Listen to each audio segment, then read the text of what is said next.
Prosecutors will try to convince a jury that Vappie did two things: committed wire fraud by getting paid public funds by the NOPD for hours he was not working, and two, that he lied to the FBI about having a romantic relationship with Cantrell. Former federal prosecutor Matthew Chester, who was on the team that prosecuted former Mayor Ray Nagin, is joining us in the studio tonight to break it all down with us. Thanks for being here. Happy to do it. We appreciate it. So give us some perspective. How strong do you think this indictment is?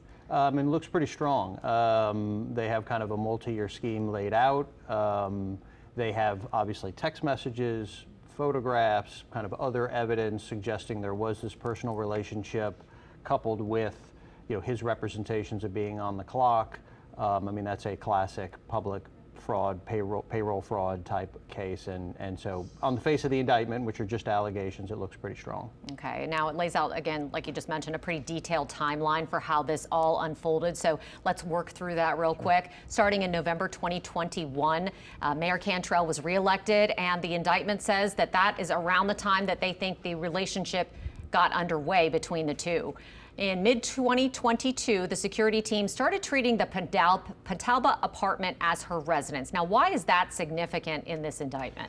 So, speculating a little bit here, but if you are the officer's lawyer, one of the defenses you might try to pose in response to these allegations is that Officer Vappie was at her residence performing kind of protective type services.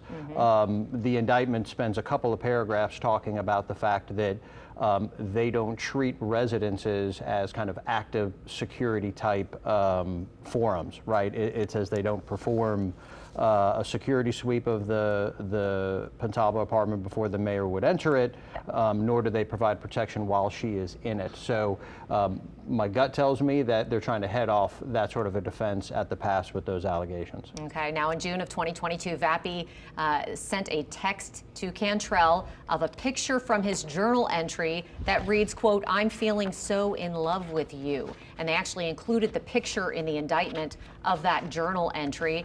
Then in July of 2022, the photographer, the two of them were photographed drinking wine together at a restaurant in New Orleans, and obviously that is playing a key role here. Sure. The photograph appears in the part of the indictment that charges the false statement count, right? And the false statement count, the subject of the false statement is whether or not they were in a personal relationship, which it appears according to the indictment, Officer Vappie denied.